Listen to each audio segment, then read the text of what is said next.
I'm slow, right? Mentally. Oh my God, mentally. Okay. I'm talking about I'm slow in the boxing ring, right? Mentally. I'm talking about the boxing ring, what you was talking about. I'm slow, right? Mentally.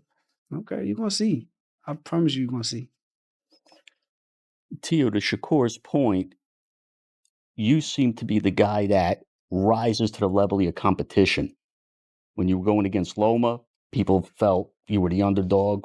Josh Taylor, the same thing. And those are the fights where you really showcased your skills and abilities and upset the odds. Is this another fight where you're coming in there with that mentality to upset the odds? Just put him in front of me and I'll beat him. Not about the odds. It's about, I guess defining them. You define the odds. Everybody's against you, great. That's when you know you're doing great. I put a thing out there. It's like, if you want to be liked in this sport, be a good boxer. You want to be loved in the sport, be the best boxer. But if you want to be hated in this sport, including the odds, be the greatest boxer. At first, the interview appeared calm and respectful, almost scripted. But that surface-level composure didn't tell the full story. Underneath, unresolved tension was clearly present. As soon as they started revisiting their shared past, early career paths, promotional decisions, and perceived favoritism, the mood shifted. Old frustrations resurfaced. Questions about who received opportunities first and who felt overlooked pushed the conversation out of neutral territory and into something far more charged. Yeah, I'm thinking, I don't know if it's 2011 or 2012 National Junior Olympics or, Junior National Golden Gloves. And I remember seeing him. He was wearing a white tank top. I think it was red and white trunks. And he was just whooping on dude bad. And that's when I noticed we were both cleaning up our divisions leading up to the finals. He ended up winning. I ended up, coming in second. Did you first become aware of Teo? It's so crazy. So like when I first kind of got aware of Teo, it was probably before he even knew me. But I used to get on YouTube and I used to watch like the DMV fight, and I seen one of his fights up there and I kind of watched him. I thought he was a good fighter, and that's when I kind of got a first whiff of Teo. But when I finally first met him, probably was the same time you talking about. Shakur was honest enough to admit that, at one point, he felt a sense of envy. Teofimo immediately dismissed the idea, saying it never affected him at all. In that exchange, the focus moved away from fight records and accomplishments. Instead, it exposed lingering pride and ego, things that time doesn't always resolve, no matter how successful both fighters become. I was good with Teo. I thought Teo was a little jealous of me. That's what I thought. Yeah, he was getting the fights that you would. You were calling for Loma. He got Loma. Yeah. Did you see him as a future foe? I think that everything just plays out the way it does, and eventually we was gonna end up meeting up with each other eventually. I had never seen any jealousy in my part with him. I mean, for crying out loud, he fought for Team USA, got a silver medal. And, not during them times though, and bro. The whole thing not was during them times. pushed. I'm speaking on the times where I felt like you had a push start. You got the you used to be ahead of me far as like ESPN only like black fighters and all that kind of stuff. And when you said that, I kind of felt like it was a shot at me. So I felt like it was a little bit of jealousy. No, I just didn't give enough. That's all. Cool. I just didn't give enough about. Things escalated when Teofimo suggested he would either force Shakur to break or finish him with a knockout. The energy in the room tightened instantly. Shakur didn't respond with anger or raise volume. Instead, he answered calmly, almost coldly, questioning whether Teofimo truly believed he lacked speed. It was the kind of quiet statement that lingers and often comes back to haunt someone once the bell rings. How do you feel when you hear a guy say he might not just stop you, but he might make you quit in the fight? Make me quit is crazy. Like I don't got no quit in me, but it's cool. He's supposed to feel that way. Like he's supposed to say the things that he's saying. He's not saying nothing out of the ordinary or something that I didn't expect. Only thing that I kind of took away, he got on a podcast, I want to say, he said that I was slow. And that's the part where I'm like, okay, he's going to be very surprised come fight night to where it's like, you really thought I was slow? Like, is that something like you put in your brain and thought it was about to come out there? And Teofimo came across like a fighter defending territory, guarding what he feels belongs to him. Shakur, by contrast, sounded like someone who's waited his turn and isn't worried about stepping into anyone else's space. If that level of intensity showed up in a podcast setting, it's hard not to imagine how unforgiving 12 rounds could be once the talking stops and the fight begins. You gonna beat me? No, what are I we know what talking I'm about? gonna do. I know what I'm So gonna do. you gonna erase my name? I know what I'm going to do. This 140. Basically, what I'm trying to let you know is that boxing ain't going to allow it. But how boxing not gonna allow it? It won't. How? Because now you facing me. Oh shit! I'm so scared. I'm frightened. I'm scared for my life. I'm facing you. That shit don't move me, bro. I can't wait to see you. I've been waiting on this. Yo, I don't know how you don't understand. I've been waiting on this moment forever. Like, it's been years and years for this moment right here. You gave me the opportunity. I appreciate you for that. But come with it. Facts. While the cameras captured the tension between them, something more important was happening away from the spotlight. Shakur wasn't focused on verbal exchanges. He was changing his surroundings. He relocated to Colorado Springs, training at D1 and grinding through high-altitude sessions where fatigue exposes flaws fast. That's Terrence Crawford's territory, and fighters don't go there for comfort or attention. They go there to sharpen themselves.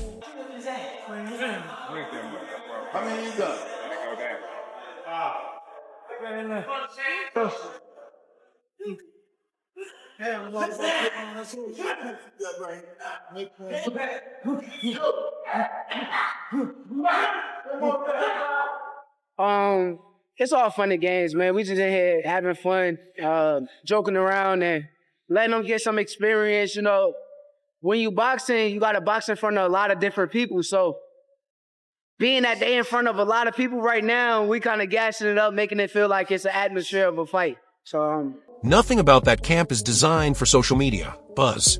It's quiet, disciplined, and demanding. At altitude, breathing becomes harder, timing has to be precise, and mistakes get punished quickly. Training in that environment builds rhythm, endurance, and lungs that don't fold late. When Shakur chooses that path, it sends a clear signal. He's not preparing for chaos or theatrics. He's preparing for control, efficiency, and dominance in the championship rounds. yeah, They got it. let me see that. Good. That's good. I feel great. Sprints kind of be getting me right. You know, get my conditioning right. You know, sometimes in a fight could turn into a sprint, cause it's like it's start the pace fast as hell, and then they can't keep up the pace. But the sprints will kind of get you in shape to where once you break down, sometimes you get a second win, then you get another win, then you get another win after that. So I did the sprints a lot in a Jamel Herring fight. That's why you seen me fight at a fast pace. And then once I slowed down, I picked it back up and I had all the energy in the world to do it. So we locked in. The goal of that altitude work is simple. Even when Teofimo still has his explosive bursts, Shakur wants to remain mentally sharp and physically steady. It's about turning restraint into strength and conditioning into confidence. While Teofimo talks about ownership and control, Shakur is quietly stacking advantages that don't show up in interviews, but become obvious when the fight drags into deep waters. And that's the reality no hype can erase. Altitude doesn't care about reputation. So far, it came going great. We about a month away from fight day. Everything going according to plan. Court look great, man, great. He getting the rounds in. Everything going according to schedule. We coming. We coming for the victory. You know, me as a trainer, I don't train to go the distance. I think that's wear and tear on the body. You put all the work in camp to make the fight night as easy as possible, and that's what... You can hear it in how people talk about Teófimo. The more he feels doubted, the more dangerous he becomes, as if skepticism fuels him. We've seen it before. When everything feels easy, his focus can slip. But when pressure rises and opinions split, he sharpens and delivers moments that defy logic. Shakur operates on the opposite frequency. Chaos doesn't elevate him, clarity does. He shows up early, stays isolated, and performs cleanly while others scramble. That contrast is what makes this matchup special. When Paulie calls this one of Shakur's few true challenges, it's not criticism, it's honesty. Teofimo is at his most dangerous when he's counted out. And this is going to be one of those fights where he's going to be counted out. because Shakur is looked at by and large as the guy who can dominate boxing in this generation, right? It's just a matter of him getting the opportunity. I myself have felt that he's the guy who could and should be dominating boxing if he gets the right matchups. But bro, this is one of the rare matchups, if not maybe the only matchup, where I feel like is a big threat here.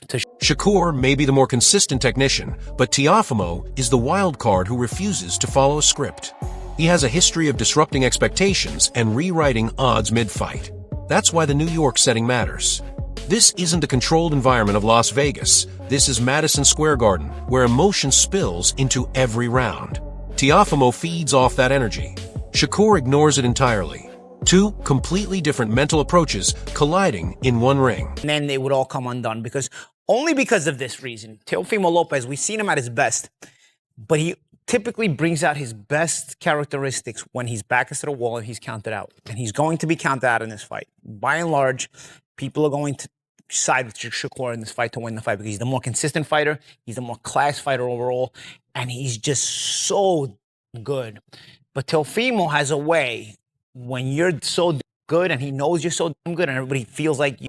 On paper, Shakur looks like the safer pick, more precise, more disciplined, less reckless. But fights aren't decided on paper. They're decided in moments. And that's where Teofimo thrives. This isn't just about belts or rankings. It's a collision between structure and volatility. When experienced fighters say they wouldn't bet on this matchup, it's not uncertainty. It's respect for how unpredictable it truly is. He was not good. He did not. It was not a good night. Oh, like a street fight. Yeah, it was shots. And I think I was a guest on that on the call for that fair. And I said I got one guy fighting with ego and I got one guy fighting with discipline, and that's what it was because he just went out there and was just trying to knock him out from round one, and it was not working out well. Now, is he going to do that against Shakur? Absolutely not. But also, we've seen him struggle with guys like Jermaine Ortiz. We've seen him struggle with who was the Canadian guy who I mean, not that he struggled, but he failed to really impress. Sander Martin. After Paulie and Chris break down the danger versus discipline debate, the tone shifts when Buddy McGirt speaks. The room quiets. This isn't hype or sound bites, it's conviction. Buddy keeps it simple. Shakur is different. He doesn't talk about crowd noise or athletic gifts. He talks about control. You can't rush Shakur. You can't intimidate him. And brute force alone won't save you. For Teofimo, that means he has to outthink a fighter who operates like a chess player. Listening to Buddy feels like hearing someone who already knows how the story ends. Josh Taylor, a weight class below and years out, said I can beat that guy. He called out Jaron Ennis. I mean, obviously he didn't fight Jaron, but when him and his father put their heads together and they see something in a guy and they end up taking a fight like this that's dangerous where he's the underdog. Shakur's movement looks effortless, but it's not flashy. It's the kind of smooth that frustrates opponents because nothing lands, and they don't understand why. That's what makes it intimidating. When a coach who's seen generations of elite fighters says Shakur stands apart, it isn't hype, it's perspective. But he doesn't sugarcoat the upset path either. If you think Teofimo can just rush in and force chaos, you're already losing. This fight isn't about toughness or highlights. It's about focus, patience, and matching Shakur's mental sharpness for 12 exhausting rounds. I mean, to me, they have two different styles. You know what I mean? And, Shakur just has a style that, to appreciate it, you got to be a real boxing person. Yeah, because, when I say athleticism, it's like explosiveness and twitch, but isn't Shakur with the timing and the distance, it's more subtle. Relaxed, you know what I mean? He can do whatever, he can take control at any time when he wants to. Is it more efficient? Like Teo will cross arm and use all these reflexes. Then Shakur will just take a little half step back. Is that more efficient? It's all about control. It's all about control. How competitive a fight you think it's going to be? It's going to be a very good fight. I mean, it's a fight, and it's in the right place, New York. I've always said, I said years ago in an interview, if that fight happens, it's got to be in New York. And how many fighters can actually do that under pressure? That's why Buddy's assessment carries weight. He's not predicting a knockout. He's saying Shakur wins by dictating pace. Step back, reset, regain control, repeat. When Buddy adds that Shakur impresses him more than almost anyone else, it's not praise, it's a warning. Fighting Shakur means facing someone who's already thinking 2 moves ahead. Definitely. Why is that? He's the best at that weight. No one's going to beat him at that weight. He can go up to 47 and win a title. That's how good he is. I mean, it's going to be a good fight. I'm glad it's finally happening, a good fight in boxing where you got 2 very skilled fighters. And look, I love Teofimo.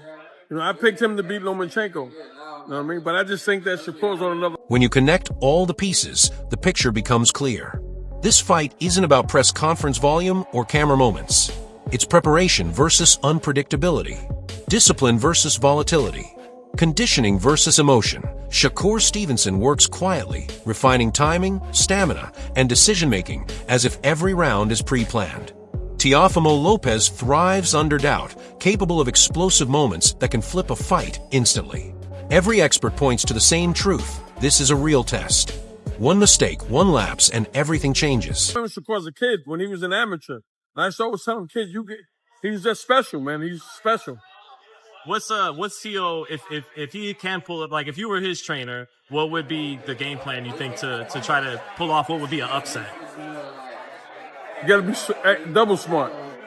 You can't go in there and think you're going to bully him. You can't think you're going to go in there and bomb him out.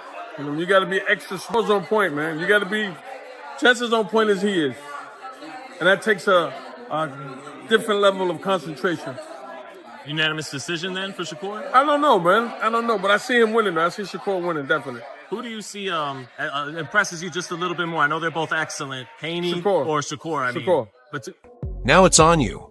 Who do you trust when the pressure is highest? Shakur's calm precision or Teofimo's ability to turn doubt into chaos? Drop your thoughts in the comments. Don't forget to like, share, and subscribe. We'll catch you in the next one.